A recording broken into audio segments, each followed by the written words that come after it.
Bismillahirrahmanirrahim. Assalamualaikum warahmatullahi wabarakatuh.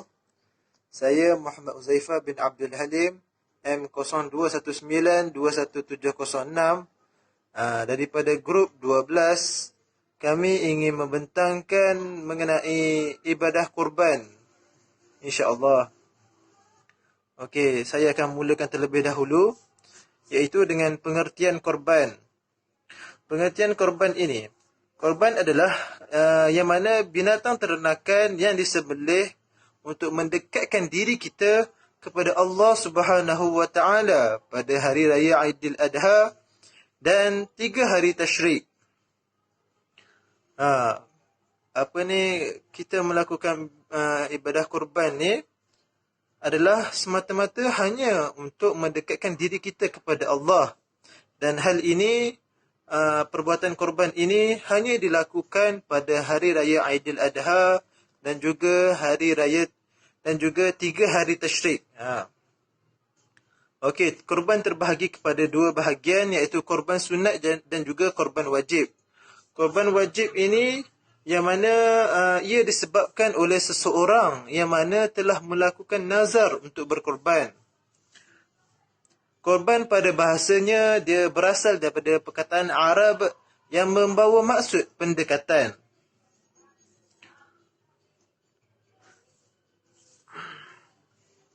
Dari segi di dalam bahasa Arab, ibadah korban juga lebih terkenal dengan gelaran udiyah yang membawa maksud pengorbanan. Dari segi istilah, Syekh Mustafa Dib Al-Bugha dalam kitabnya Fiqh Al-Manhaji menyebutkan bahawa korban ialah sembelihan binatang, iaitu unta, lembu, kambing dan biri-biri, dengan tujuan untuk mendampingkan diri kita kepada Allah Subhanahu wa taala, dan ianya dilakukan pada hari raya korban, yakni hari raya Aidil Adha.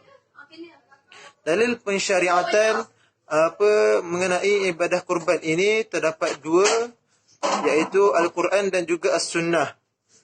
Okey, daripada Al-Quran, daripada surah Al-Hajj ayat 36, A'udzu billahi minasyaitonir rajim. Wal budna ja'alnaha lakum min sya'airillahi lakum fiha khair. فاذكروا اسم الله عليها صواف فإذا وجبت جنوبها فكلوا منها وأطعموا القانع والمعتر كذلك سخرناها لكم لعلكم تشكرون. Mafhumnya, dan telah kami jadikan untuk kamu unta-unta itu sebahagian dari syiar Allah. Kamu memperoleh kebaikan yang banyak padanya.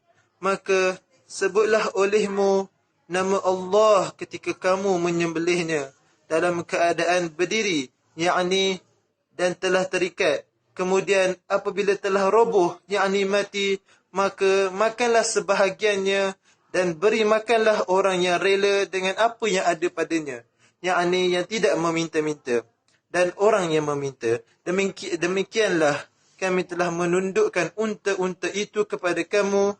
Mudah-mudahan kamu bersyukur. Okey, dalil persyariatan yang kedua iaitu As-Sunnah. Hadis diriwayatkan oleh Jabir radhiyallahu anhu yang bermaksud badanah, yakni haiwan sembelihan dari jenis lembu ataupun unta yang disembelih oleh Rasulullah sallallahu alaihi wasallam berjumlah 100 ekor. Baginda menyembelih 63 ekor daripadanya dan Ali bin Abi Talib menyembelih selebihnya. Lalu Rasulullah sallallahu alaihi wasallam memerintahkan agar setiap ekor badanah, yakni haiwan sembelihan daripada jenis lembu ataupun unta, dibahagi kepada 7 bahagian. Hadis riwayat Ahmad. Okey, hikmah pensyariatan ibadah kurban ini terdapat 4, iaitu yang pertama, sebagai hikmah ibadah kurban ini, kita lakukan ibadah kurban ini adalah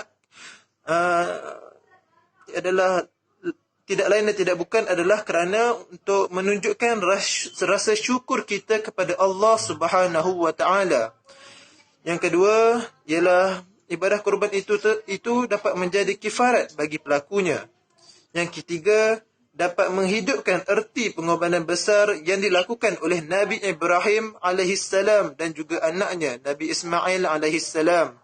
Dan yang terakhir, hikmah yang kita dapat daripada ibadah korban ini adalah ia dapat memberikan kelegaan kepada keluarga orang yang berkorban dan dapat menambahkan kasih sayang serta dapat mengeratkan ikatan persaudaraan ataupun silaturahim antara sesama umat Islam dalam aktiviti melakukan ibadah korban itu.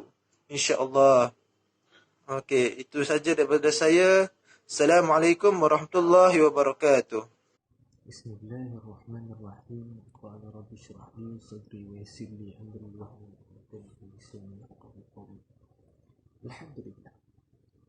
Bersama pengajian kita tentang hukum ibadah korban ini, iaitu menurut majoriti ulama tentang ibadah korban ini terbahagi kepada tiga, iaitu kita pergi kepada yang lebih afdal, iaitu sunat muakkad. Sunat muakkad ini Allah Subhanahu wa taala tuntut kepada orang yang berkemampuan untuk melaksanakan ibadah korban ini, maka Allah menyuruh mereka ini untuk melakukan ibadah.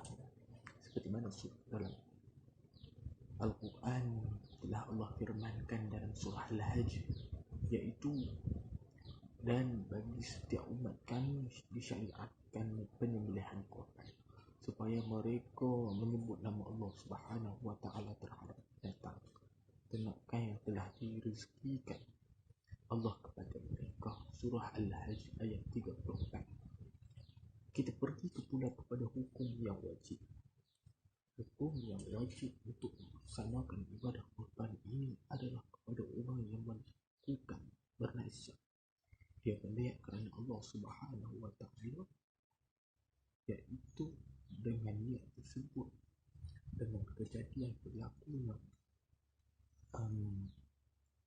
berjayanya seorang itu, ataupun dia telah mencapai satu target untuk membuat sesuatu, lalu Allah mengizinkan beliau berjaya, lalu dia bernazar untuk mengerjakan ibadah korban, maka wajiblah dia menurut apa yang telah dinazarkan pada masa dahulu, dan telah dia berniat untuk mengkorbankan kerana Allah Subhanahu wa taala.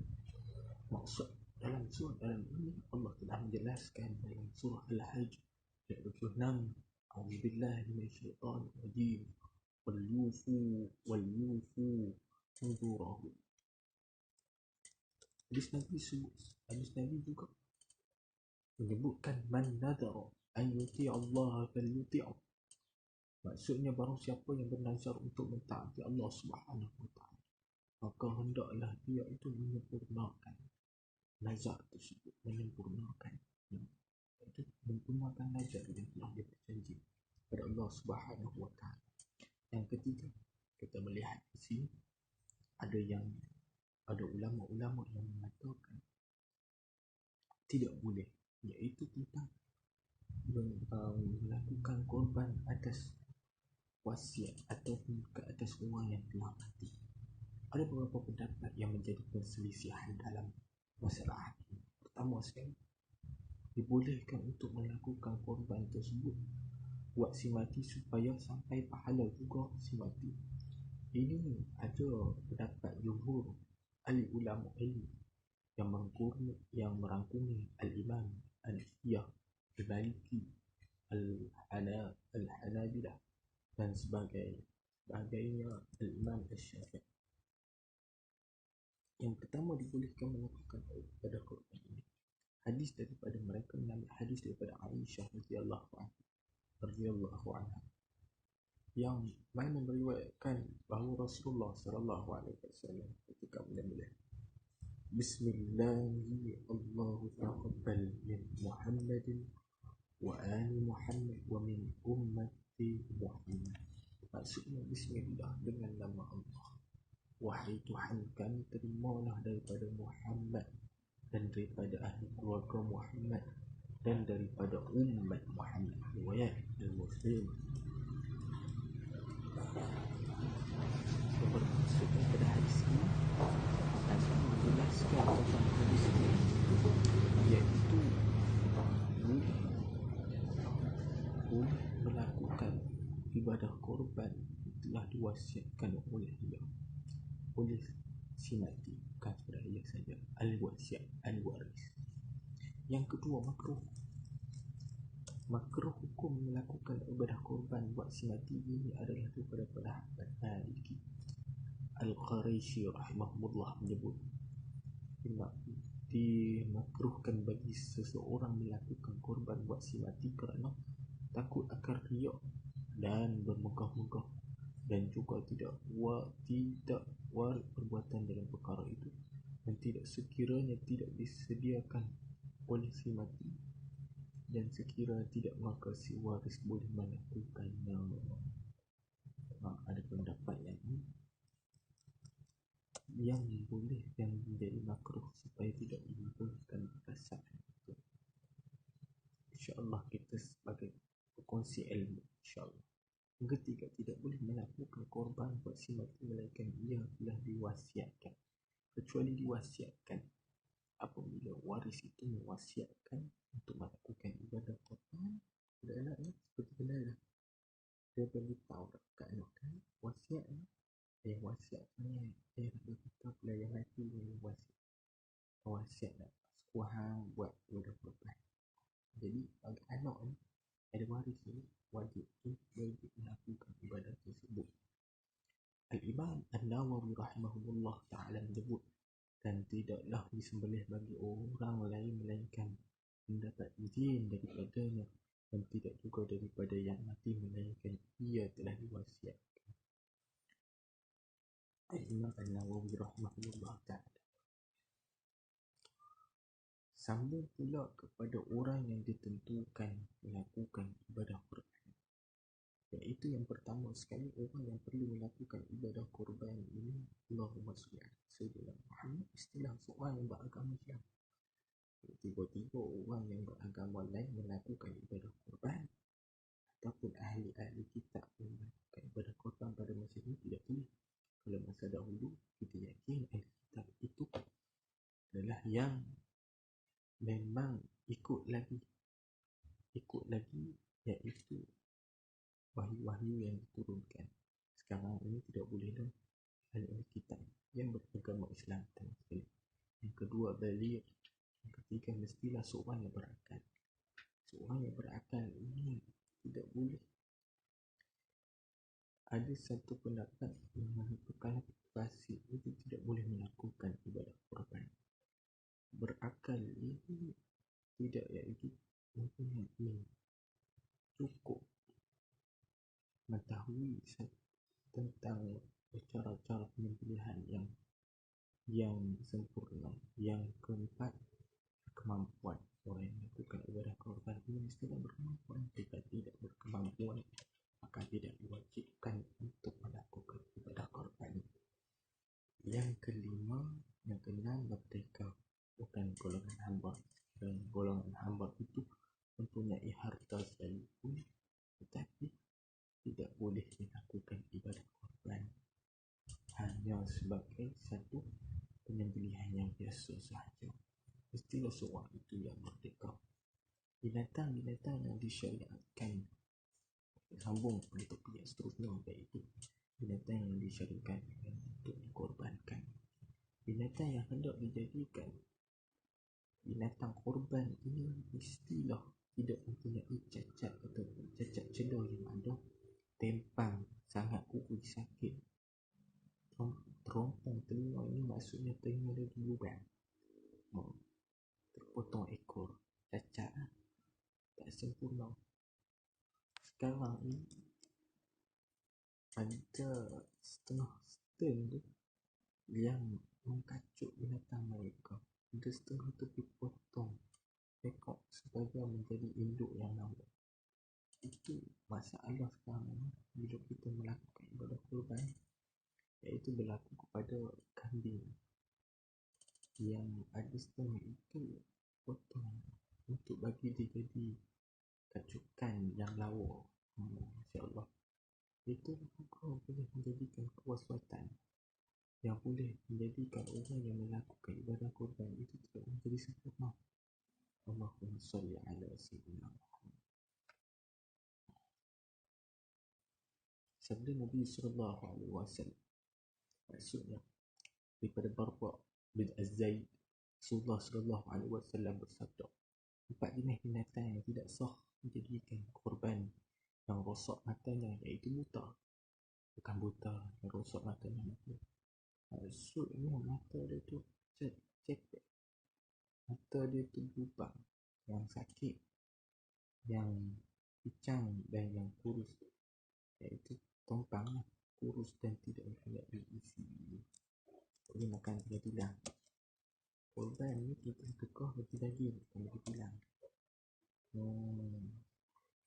Daripada Jabir bila berkata, kami telah menyembelih korban bersama dengan Rasulullah sallallahu alaihi wasallam pada tahun Hudaybiyah, seekor unta untuk 7 orang dan seekor lembu untuk orang, iaitu berkenaan tentang dari riwayat Al-Muslim berkenaan tentang seorang dia tak apa. Kalau seekor kambing apa seorang je boleh. Bila 7 dibahagikan kat lembu, dibagikan kepada 7 untuk 7 orang, insyaAllah. Seperti itu saja kesian saya. Terusnya sahabat saya akan menyambung episod seterusnya, insyaAllah. Okey, Assalamualaikum warahmatullahi wabarakatuh. Nama saya Muhammad Yusri bin Zainuddin. Saya semester 4 ingin membentangkan tentang ibadah korban. Antara tajuk yang saya pilih ialah syarat sah binatang korban. Okey, antara syarat sah umur binatang korban ialah bagi unta yang berumur 5 tahun dan masuk ke umur 6 tahun. Bagi kambing dan lembu pula ialah berumur 2 tahun dan masuk ke umur 3 tahun. Seterusnya beralih kepada slide seterusnya mengenai syarat binatang korban ialah yang pertama, tidak buta, yang kedua, tidak tempang, yang ketiga, tidak putus telinga, yang keempat, tidak ada penyakit, dan yang kelima, tidak terlalu kurus. Okey, jika ciri-ciri ini ada pada seekor binatang, maka binatang itu tidak sah dilakukan untuk korban. Okey, seterusnya, waktu yang sesuai menunaikan ibadah korban ialah bagi Al-Iman Al-Qurtubi ialah selepas selesai melakukan solat hari raya Aidil Adha. Dan bagi Jubair bin Mut'im radhiyallahu anha ialah setiap hari Tashrik. Okey. Seterusnya bagi Al-Bukhari pula ialah waktu sesuai menunaikan ibadah korban ialah sebelum masuk waktu sembahyang hari raya. Okey, sekian, terima kasih. Bismillahirrahmanirrahim. Alhamdulillahirabbil alamin. Wassalatu wassalamu ala asyrafil anbiya'i wal mursalin wa ala alihi wasahbihi ajma'in. Saya Ahmad Abdul Aziz bin Zulkifli, nombor metrik M0219209006. Ini membentangkan dari kumpulan 12 iaitu ibadah korban. Saya ingin membentangkan tentang agihan daging korban. Agihan daging korban ni terbahagi kepada dua, iaitu wajib dan sunat. Yang wajib apabila kita bernazar. Bernazar ni maksudnya kita berjanji dengan Allah. Contohnya contoh kalau saya dapat anak tahun ni, saya ingin korbankan seekor lembu. Itu contoh nazar. Bernazar dengan Allah. Yang sunat ni iaitu ibadah korban hari raya Aidil Adha, yang mana yang itu adalah kalau mazhab Syafi'i mengatakan sunat muakkad. Kalau tak buat tak ada apa, kalau buat dapat pahala. Okey, agihan lagi korban ni kalau yang bernazar tu agihan ni wajib berikan kepada fakir miskin semua, termasuk kulit apa hati apa semua. Kita daging nazar ni, daging korban yang kita bernazar ni kita tak boleh makan. Dia berbeza dengan daging korban Aidil Adha. Yang mana kalau daging korban Aidil Adha ni kita bagi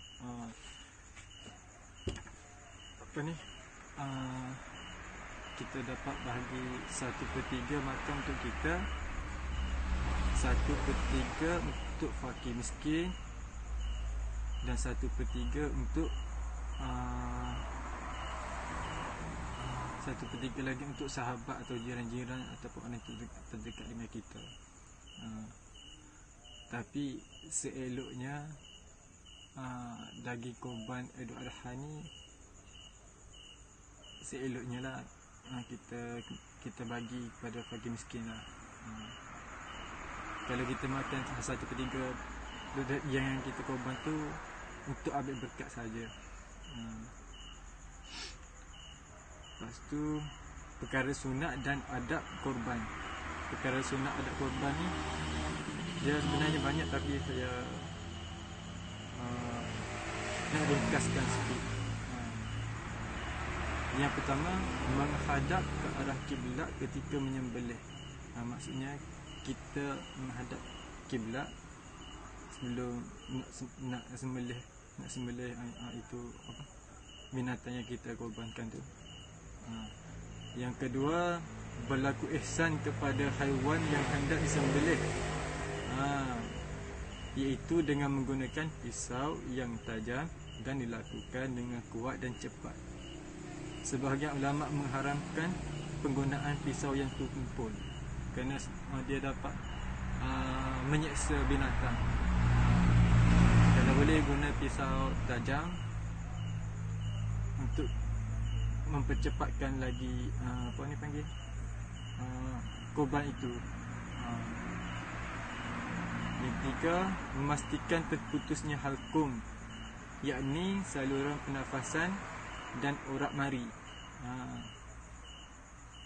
Kita sembelih sebab itu kena guna pisau yang tajam untuk cepat, untuk mempercepatkan lagi urat saluran pernafasan.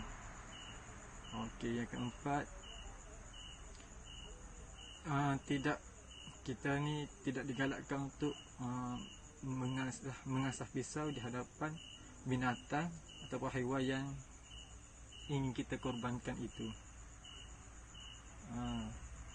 Seterusnya, melakukan sesuatu yang menyakitkan haiwan yang sudah disembelih sebelum haiwan tersebut benar-benar mati. Seperti contohnya macam ni, haiwan itu belum mati tapi kita dah kupas kulit dia, itu tak boleh. Dia kena pastikan betul-betul haiwan itu mati. Okey, last bertakbir selepas membaca bismillah. Sepatutnya ni yang pertama baca bismillah dulu, selawat, baru sembelih. Sekian daripada saya. Seterusnya untuk kawan saya yang seterusnya. Assalamualaikum warahmatullahi wabarakatuh. A'udzu billahi minasyaitonir rajim. Bismillahirrahmanirrahim. Assalamualaikum warahmatullahi taala wabarakatuh. Nama saya Muhammad Nazmirul Adha bin Muhammad Naimi, M0219213006. InsyaAllah saya ahli yang terakhir daripada kumpulan 12 ingin menerangkan tentang ibadah korban. InsyaAllah saya akan menerangkan tentang hukum semasa tentang ibadah korban. Hukum semasa terdapat dua. Yang pertama sunat dan yang kedua makruh. Perkara sunat ketika berkorban. Yang pertama, menambat ternakan korban menjelang hari nahar. Yang kedua, memberi makanan kepada haiwan korban sebelum disembelih. Yang ketiga, memastikan haiwan tersebut tidak makan makanan yang syubhah seperti makan rumput di kawasan yang bukan milik tuannya. Yang keempat, meletakkan tanda serta menutup tubuh haiwan berkorban supaya dapat merasakan kepentingan korban. Yang kelima, melakukan penyembelihan korban dengan sendiri. Yang keenam, membaca bismillah. Yang ketujuh, berselawat ke atas Nabi Muhammad sallallahu alaihi wasallam. Yang ke-8, penyembelih dan haiwan menghadap ke arah kiblat. Yang ke-9, memilih haiwan ternakan yang paling baik. Yang ke-10, menunggu haiwan yang disembelih itu sehingga sejuk dan semua anggotanya tidak bergerak atau benar-benar mati, barulah dilapah. Dan yang terakhir, orang yang melakukan korban disunatkan tidak bercukur dan tidak memotong kukunya setelah tiba bulan Zulhijjah sehingga dia telah selesai berkorban. Okey, kita pergi ke perkara makruh ketika berkorban. Yang pertama, melakukan korban ke atas haiwan yang carik telinganya atau terpotong sedikit di belakang telinganya. Yang kedua, memotong bulu haiwan yang hendak dikorban bagi tujuan kegunaan sendiri jika boleh memudaratkannya. Yang ketiga, melakukan korban ke atas haiwan yang pecah atau patah tanduknya atau tiada tanduk. Dan yang keempat, memerah susu haiwan yang hendak dijadikan korban dan meminumnya kecuali disedekahkan susu tersebut kepada orang lain. Yang kelima, memotong kuku dan bercukur bagi orang yang berniat korban. Dan yang terakhir, melakukan sembelihan korban pada waktu malam. Itu merupakan perkara-perkara yang makruh ketika ingin berkorban. Dan seterusnya, adab ketika meraihkan Hari Raya Aidiladha. Antara adab-adab yang dilakukan pada Hari Raya ialah mandi, memakai bau-bauan dan memakai pakaian yang baru. Yang seterusnya, sunat bersegera ke masjid pada pagi Hari Raya. Bagi imam solat Hari Raya, sunat datang akhir iaitu ketika hendak memulakan solat Hari Raya sebagaimana dilakukan oleh Rasulullah sallallahu alaihi wasallam. Sunat makan sedikit makanan sebelum pergi bersolat Aidilfitri, manakala Aidiladha pula disunatkan makan dan minum sehingga selesai solat. Dia ada sedikit perbezaan di situ. Yang seterusnya, sunat pergi ke masjid dengan berjalan kaki dan balik semula dengan melalui jalan yang lain. Hal ini berdasarkan hadis daripada Jabir radhiyallahu anhu berkata, Nabi Muhammad sallallahu alaihi wasallam melalui jalan yang berlainan ketika pergi dan balik pada hari raya. Yang seterusnya, sunat saling mengucapkan tahniah dan doa antara satu sama lain. Hal ini berdasarkan hadis wasilah yang diriwayatkan Al-Bukhari, iaitu aku bertemu Rasulullah sallallahu alaihi wasallam pada awal pagi hari raya seraya mengucapkan kepada baginda, semoga Allah menerima daripada kami dan daripada kamu. Lalu baginda menjawab, semoga Allah menerima daripada kami dan daripada kamu. Dan yang terakhir, selepas matahari terbit, makruh bagi imam bersolat sunat sebelum solat hari raya, manakala tidak makruh bagi orang lain yang melakukannya. InsyaAllah itu saja daripada saya dan ahli kumpulan yang lain. Assalamualaikum warahmatullahi taala wabarakatuh.